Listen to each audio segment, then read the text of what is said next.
Ертеде бір кішкене қыз болыпты.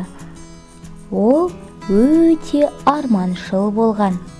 Өз ойында жасап алған үйде мекен етіп, қиялындағы кейіпкерлермен тілдеседі екен. Жер бетіндегі барлық нәрсені әппақ түс сияқты қабылдайтынды. Әппақ ақша бұлттар, әппақ қар сияқты барлық адамзат жер беті тап-таза деп ойлайды. Бір күні қыз әкесі мен анасының бір-бірімен сөйлеспей жүргенін байқап қалыпты. Сірә ренжісіп қалған-ау. Олар неге ренжіссе екен?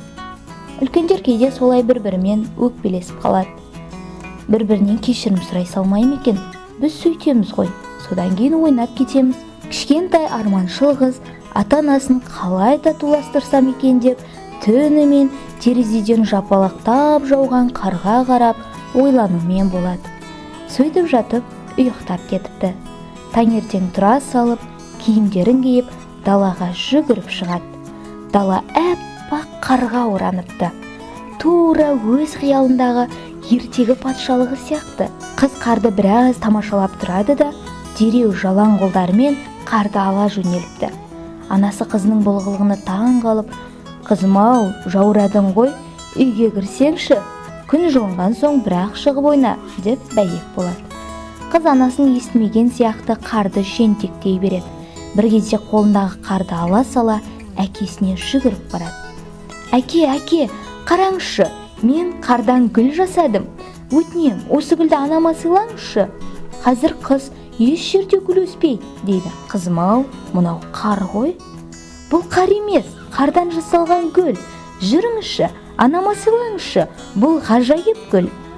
Қызы табандап тұрып алған соң, әкесі көңілін қимай, жентектеліп гүл бейнесіне келтірілген қарды алып үйге кіреді. «Анама сыйлаңыз», деп сыбырлайды қызы. «Мынау саған, қардан жасалған гүл. Қызымыз жасапты. Әдемі екен». Анасы пештің жанында тұрған. Қолын созып, әппақ қар гүлді алды. Жүзіне жылу жүгірді. Адамның қолы мен үйдегі жылу қар гүлді ерітіп, су тамшылай бастады.